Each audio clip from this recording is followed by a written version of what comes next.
اپنے اوپر کیس بنواتے رہے یا بنائے جاتے رہے ہم پر. ہمیں تو مفت میں جلاوطنیاں بھگتنی پڑی, ہمیں تو مفت میں جیلیں بھگتنا پڑی. کبھی بتائیں, میرے اوپر تو ہائی جیکنگ کا کیس بھی بنا دیا گیا تھا.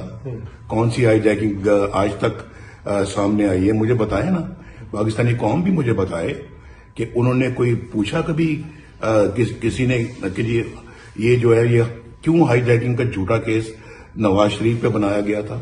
یہ باقی بھی کیسز دیکھیں, مجھے بتائیں کہ میں نے بیٹے سے تنخواہ نہیں لی تو کیوں نہیں لی, اس کے باوجود جو ہے وہ مجھے ڈسکوالیفائی کر دیا گیا. ایک ملک کا وزیر اعظم, 24 کروڑ عوام کا وزیر اعظم, اس کو صرف ایک یعنی کہ 10,000 ماہانہ جو ریال جو ہیں اس کی اپنا تنخواہ اگر وہ نہیں لی گئی تو اس کے نتیجے میں اس کو ڈسکوالیفائی کر دیا ہے.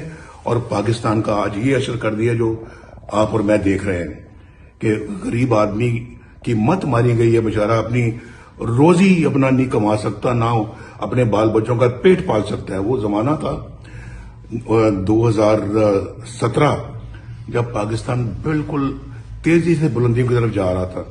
اس وقت آپ دیکھیں کیا تھی قیمتیں روزمرہ کی اشیاء کی, آٹا دال کی قیمتیں کیا تھی, بجلی کتنی سستی تھی, بلکہ بجلی آ رہی تھی.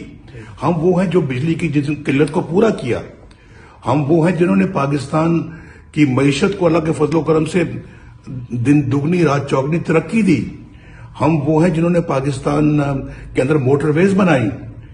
ہم وہ ہیں جنہوں نے پاکستان کے اندر بجلی کے کارخانے لگائے چند مہینوں میں, اور ساری کمی بجلی کی قلت اور لوڈ شیڈنگ کو مہینوں میں 3 سال کے اندر اندر ختم کر دیا. ہم وہ جنہوں نے پاکستان کو ایٹمی قوت بنایا.